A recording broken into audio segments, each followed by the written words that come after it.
Hello and welcome everyone to the fifth lecture of magnetism.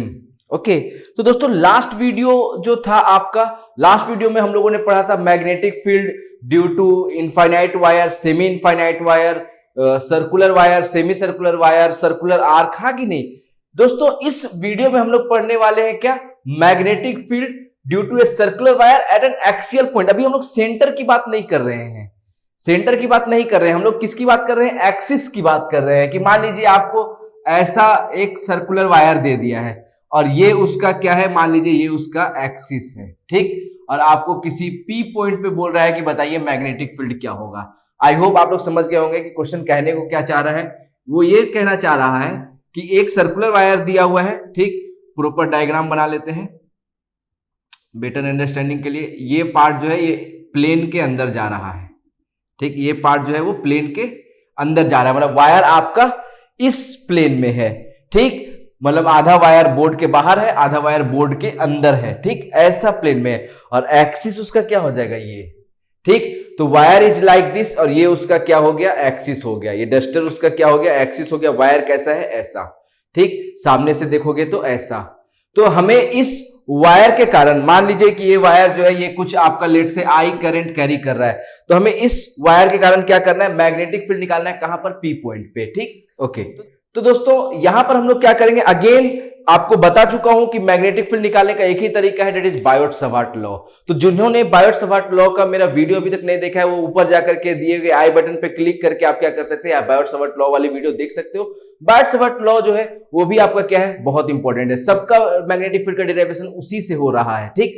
तो हम लोग यहां पर सेम क्या करेंगे, एक एलिमेंट्री पार्टिकल ले लेंगे, क्या, डीएल, ठीक।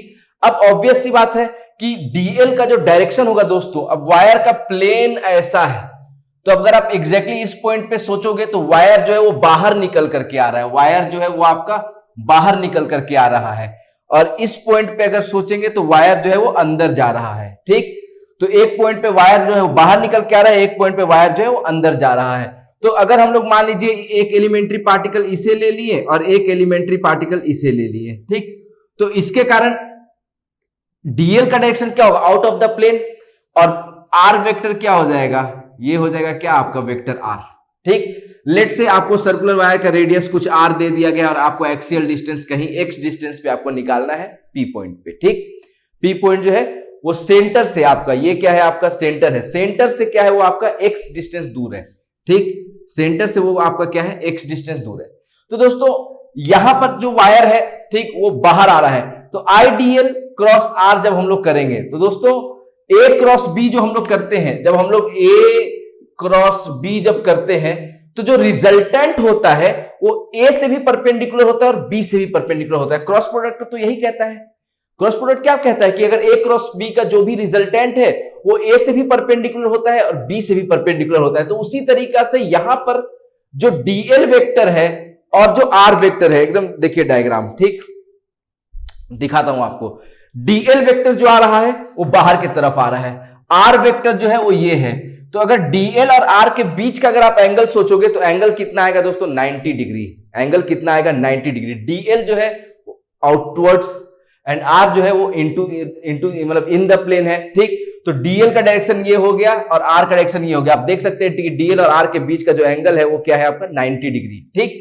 तो इस एलिमेंट्री पार्टिकल के कारण यहां पर जो मैग्नेटिक फील्ड होगा वो भी एलिमेंट्री होगा, डीबी, हाँ कि नहीं।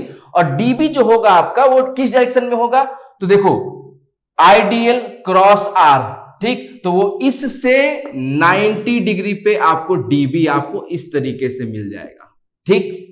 जैसे कि बताया कि ए क्रॉस बी का रिजल्टेंट ए से भी परपेंडिकुलर होता है, बी से भी परपेंडिकुलर होता है। तो डीएल क्रॉस आर का जो रिजल्टेंट होगा वो डीएल से भी परपेंडिकुलर होगा और आर से भी परपेंडिकुलर होगा। तो आर से परपेंडिकुलर हम लोग बना लेंगे और डीएल से भी परपेंडिकुलर, मतलब आपको इसी डायरेक्शन में मिल जाएगा, हाँ कि नहीं। एंड लेट से हम लोग इस एंगल को थीटा बोल देते हैं, ये 90 हो जाएगा। तो ये आपको 90 माइनस थीटा हो जाएगा, ये 90 है तो ये आपको क्या हो जाएगा, थीटा हो जाएगा, ठीक। सिमिलरली अगर हम लोग इस एलिमेंट्री पार्टिकल के कारण सोचे तो डीबी का जो डायरेक्शन होगा, ठीक, मतलब डीएल क्रॉस आर जब आप करेंगे, डीएल का direction into the plane, cross R जब आप करेंगे तो आर तो आपका यही हो गया, ठीक।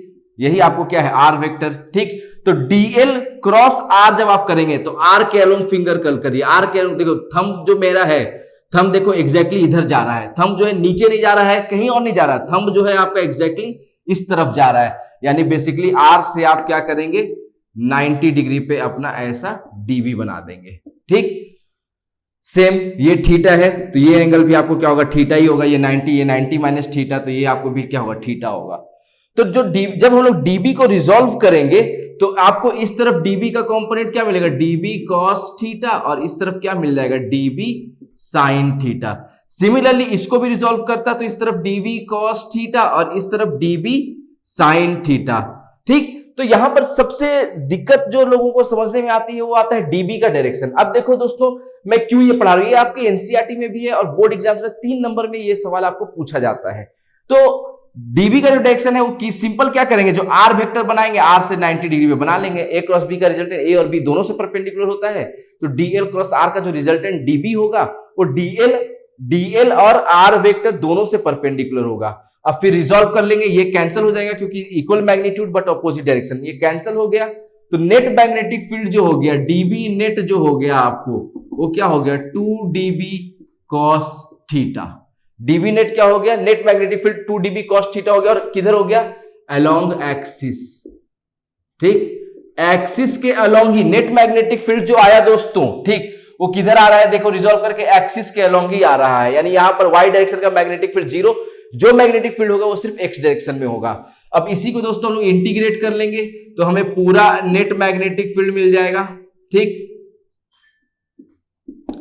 तो अब 2 कांस्टेंट है, अब डीबी की वैल्यू लिखेंगे। डीबी की वैल्यू क्या होगा बायोट-सावर्ट लॉ से लिखिए, क्या होगा mu naught I DL sine theta, यहां पर क्या है 90 degree upon 4 pi R square into cos theta है तो कॉस थीटा।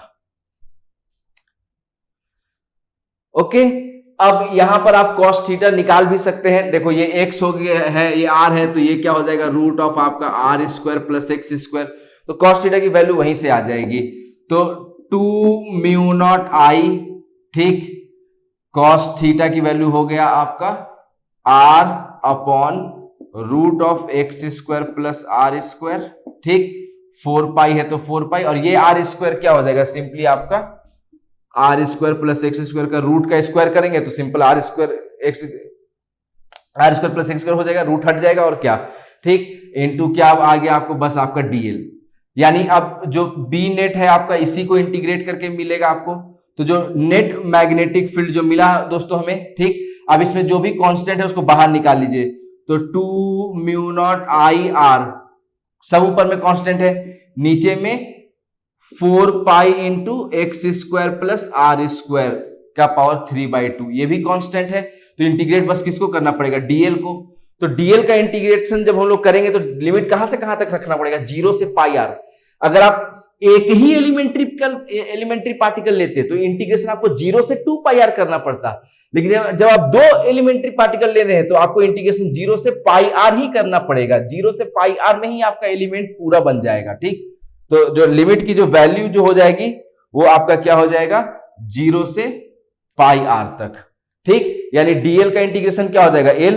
अब सीधे हम लोग क्या करेंगे वैल्यू लिख देंगे। ठीक, अब 2 से 2 कैंसिल हो गया, तो mu naught I R by 2 pi X square plus R square का पावर 3/2। डीएल का इंटीग्रेशन एल 0 से पाई आर लिमिट, तो pi R minus 0 pi R, और पाई से पाई कैंसिल, तो फाइनल क्या हो गया mu naught I R square by 2 into X square plus R square का पावर 3/2। ठीक, तो ये हो जाता है दोस्तों क्या मैग्नीट्यूड, नेट मैग्नेटिक फील्ड का डायरेक्शन अलोंग द एक्सिस। यानी किसी भी करंट कैरिंग वायर के कारण अगर ध्यान से अगर आप देखेंगे तो करंट का जो सेंस है वो एंटी क्लॉकवाइज है, तो एंटी क्लॉकवाइज हम लोग फिंगर को कर्ल किए, थंब आपको मैग्नेटिक फील्ड का डायरेक्शन दिया कि नहीं दिया। तो कहीं पे भी अगर आपको सर्कुलर वायर मिलता है ना, तो सर्कुलर वायर में सिंपल आपको क्या करना है करंट के सेंस के अलोंग फिंगर को कर्ल कर लेना है, थंब आपको क्या दे देगा मैग्नेटिक फील्ड का डायरेक्शन दे देगा। ठीक, तो यहां पर दोस्तों देख सकते हैं कि मैग्नेटिक फील्ड का डायरेक्शन क्या हो जाएगा आपको अलोंग द एक्सिस, और मैग्नीट्यूड क्या आ जाएगा mu naught I R square by 2 into X square plus R square का पावर 3/2। अगर आप वैल्यू याद कर लेंगे तो बहुत अच्छी बात है। अगर अच्छा रैंक लेके आना है, अंडर 100 अंडर 1000 रैंक लेके आना है तो याद करना पड़ेगा। नॉर्मल 4-5 हजार रैंक लाना है तो ठीक है, एग्जाम में भी आप डिराइव कर सकते हैं। आगे समय थोड़ा टाइम का भी खेल होता है। तो आई होप कि आपको मेरा ये वीडियो पसंद आया हो। अगर प्लीज आपको कुछ सीखने को मिला हो, पसंद आया हो, तो do hit like button, do share the video, do subscribe the channel. Okay, तो see you all guys in my next video. Thank you.